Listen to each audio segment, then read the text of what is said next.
Hi everyone, my name is Melissa Mannon. I'm a professional archivist and a cultural heritage consultant. And I'm here to tell you about my book, The Unofficial Family Archivist, A Guide to Creating and Maintaining Family Papers, Photographs, and Memorabilia. I've been working as an archivist for 20 years and a consultant for 10. I work mostly in communities helping institutions such as museums, libraries, archives, town halls, figure out what records they have, what needs to be preserved for the future, and helping them to do that. To preserve community history, and part of that experience has made me realize how important papers in people's homes are and how little attention we give to those papers.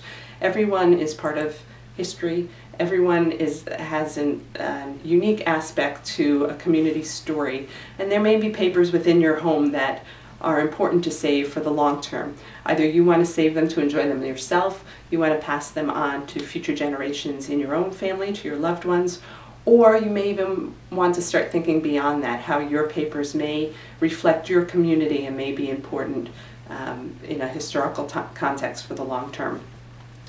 This book talks about appropriate ways to care for your papers, how to determine what you should be keeping, to take a look at what you have and to determine what is important and what maybe you can get rid of, to help make sure that you are telling your whole narrative, that you're not leaving bits out of the story. I also go into helping you organize your materials, giving you best tips for doing so. I realize that organization is painful for a lot of people, so I try to parse it down to make it as easy as possible. I think anyone can do it, and there are just some tips and things that you may need to follow to help you a little bit. Once you have your things organized, it is valuable to create some kind of index. It could be something very simple or a little description of what your collection's all about.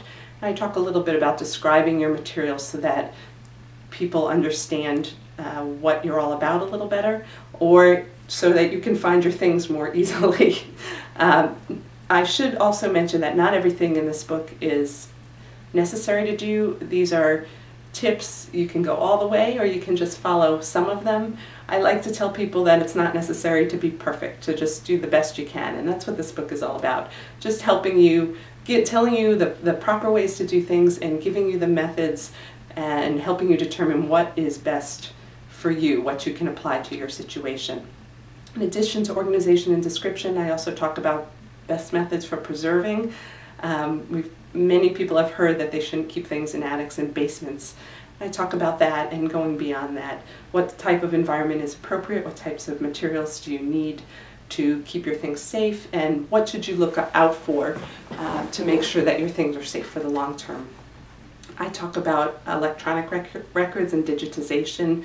We are slowly or even quickly moving into a digital age where we are moving away from paper-based materials.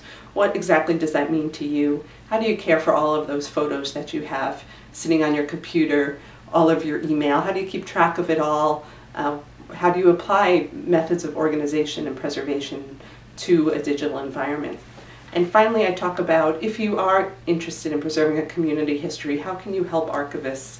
How can you make a connection with cultural heritage professionals in your community and perhaps establish a relationship to either tell them what information you have, to help them make sure that they have all the information they need to make sure that your community is appropriately documented, or even how do you make that more formal step of donating your materials. So I hope that this book helps you do all these things for your materials, that maybe even you'll keep it by your side while you are going through the process of organizing, describing, and preserving, and figuring out your own personal narrative. Again, I'm Melissa Mannon, and this is the Unofficial Family Archivist, and thank you very much for listening.